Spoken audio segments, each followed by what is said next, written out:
अस्सलामुअलैकुम दोस्तों, उम्मीद करता हूँ कि आप खैरियत से होंगे। आज का हमारा टॉपिक है कंस्ट्रक्टर्स विद प्रैक्टिकल्स। आज आज के लेक्चर में हम दो टाइप्स पढ़ेंगे। पढ़ तो चुके हैं लेकिन हम इसके दो टाइप्स के प्रैक्टिकल करके दिखाएंगे। तो सबसे पहले हम प्रैक्टिकल करके दिखाएंगे डिफ़ॉल्ट कंस्ट्रक्टर और उसके बाद प्रैक्टिकल करके दिखाएंगे कंस्ट्रक्टर। तो चलते हैं।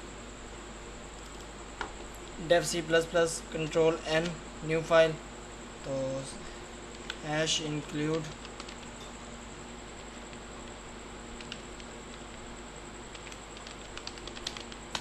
IO stream using namespace STD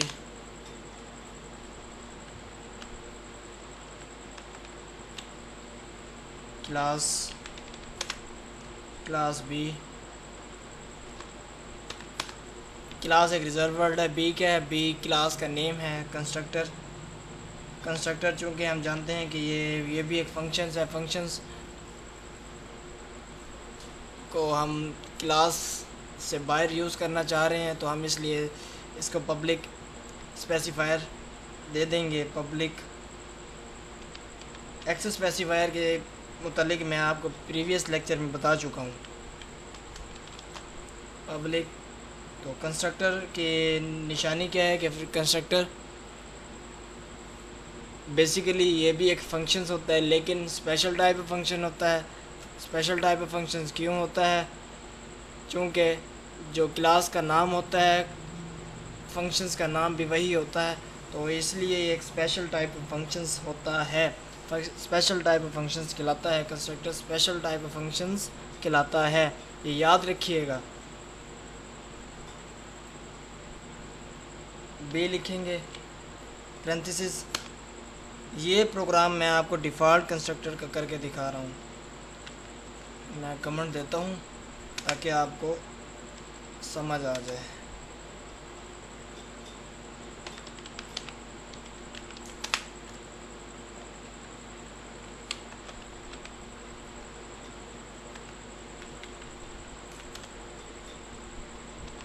constructor की बॉडी में हम सिंपल सा मैसेज जनरेट कर देते हैं।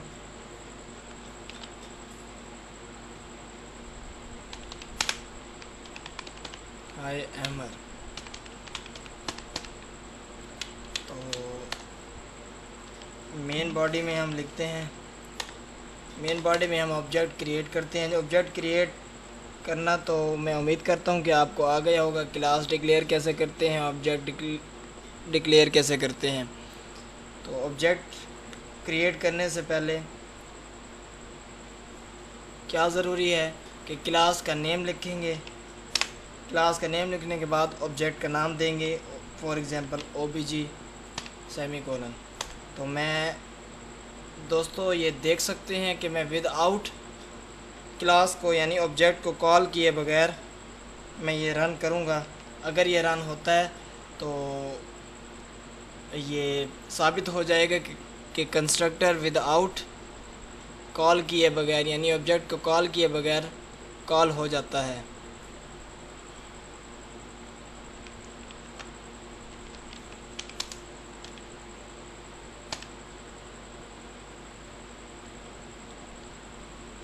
रन करके देखते हैं, सेव कर देते हैं।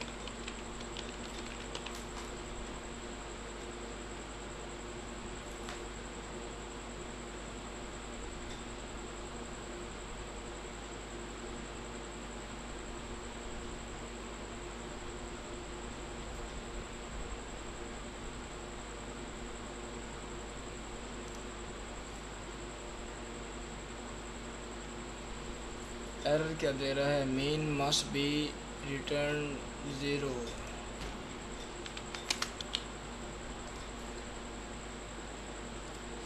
तो आप दोस्तों ये देख सकते हैं कि क्लास का हमने सेमीकोलन नहीं लगाया, जो कि मेन सिंटैक्स है क्लास डिक्लेयर करने का। इसी वजह से वो एरर दे रहा है।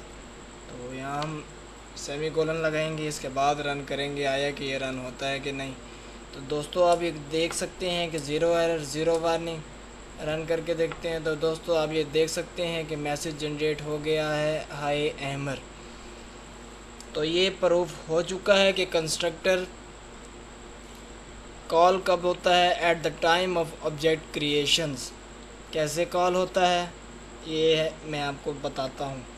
तो दोस्तों आप देख सकते हैं कि जैसे ही हमने ऑब्जेक्ट क्रिएट किया तो कंट्रोल सबसे पहले क्लास बॉडी में जाएगा, यानी ऑब्जेक्ट किसका है, क्लास बी का है, ये क्लास में जाएगा, क्लास बी में।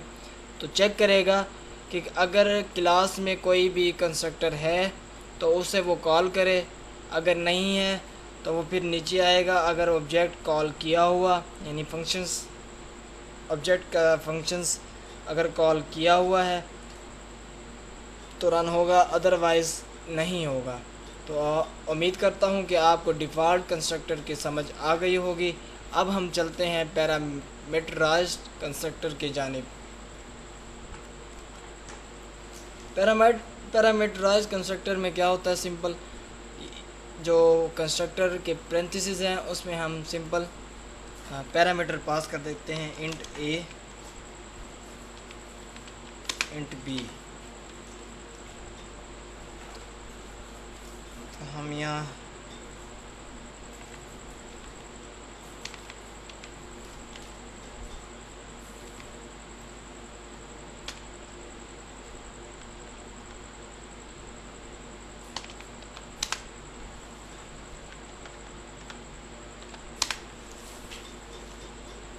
पैरामीटर्स पास कर दिए पैरेंथेसिस में, किस फंक्शंस में, यानी कंस्ट्रक्टर के पैरेंथेसिस में हमने पैरामीटर पास कर दिए।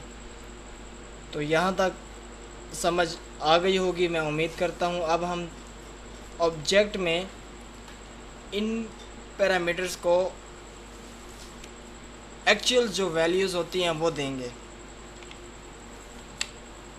For example 34, 67।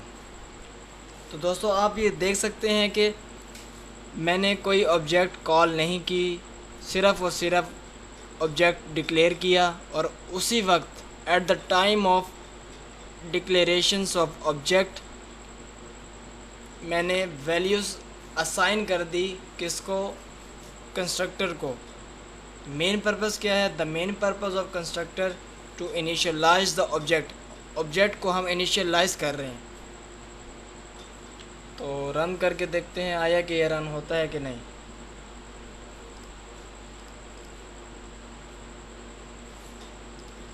यहाँ मैं देख देखता हूँ पैरामीटराइज कंस्ट्रक्टर।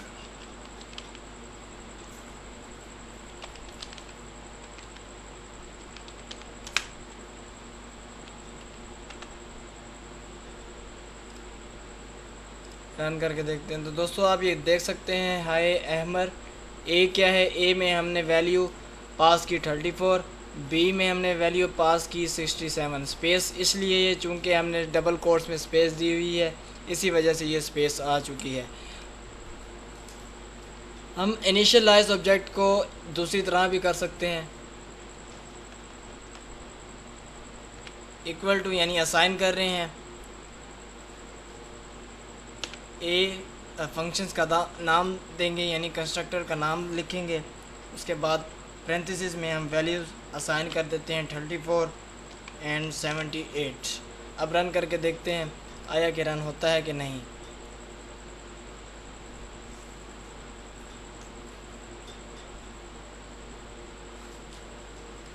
तो ये कह रहा है कि भाई ए was not declare in this scope, यानी ए क्या है, ए तो हमने पैरामीटर्स दिए हुए हैं फंक्शंस में यानी कंस्ट्रक्टर में, तो हम कंस्ट्रक्टर का नाम लिखते हैं बी।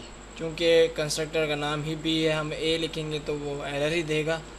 तो अब रन करके देखते हैं आया कि रन होता है कि नहीं। तो दोस्तों आप ये देख सकते हैं कि आउटपुट क्या आया है, हाय अहमद 34 78। चूँकि हमने यहाँ 34 और 78 दिया हुआ है, इसी वजह से ये नाम 34 और 78 आ गया है। तो आप ये जानते हैं कि जब हम वैल्यू असाइन करते हैं तो उसका डिफरेंस क्या है और इनिशियलाइज़ करते हैं उसका डिफरेंस क्या है। जब हम किसी वेरिएबल को eight the time of declarations value assign कर देते हैं वो इनिशियलाइज़ कहलाती है। तो जो मेन पर्पस है कंस्ट्रक्टर का, जो कि इंटरव्यू में पूछा जाता है, the main purpose of constructor क्या होता है, तो आप ये कह सकते हैं the main purpose of constructor is initialise the object. तो आप इस प्रोग्राम में देख सकते हैं कि ऑब्जेक्ट हमने क्रिएट किया यानी डिक्लेयर किया। Eight the time of object declarations हमने वैल्यू असाइन कर दी, किसको? ऑब्जेक्ट को। ऑब्जेक्ट को तो असाइन कर दी, लेकिन किस फंक्शंस को, किस कंस्ट्रक्टर को? बी कंस्ट्रक्टर को। तो उम्मीद करता हूँ कि आपको कंस्ट्रक्टर, डिफ़ॉल्ट कंस्ट्रक्टर और पैरामीटराइज कंस्ट्रक्टर की समझ आ गई होगी। मिलते हैं नेक्स्ट लेक्चर में, तब तक के लिए अपना ख्याल रखिएगा। अल्लाह हाफिज़, अल्लाह निगहबान। अगर किसी चीज़ की समझ नहीं आई तो आप मुझे व्हाट्सएप पर रब्ता कर सकते हैं, जो कि डिस्क्रिप्शन में मेरा नंबर दिया गया है। तब तक के लिए अपना ख्याल रखिएगा। अल्लाह हाफिज़, अल्लाह निगहबान।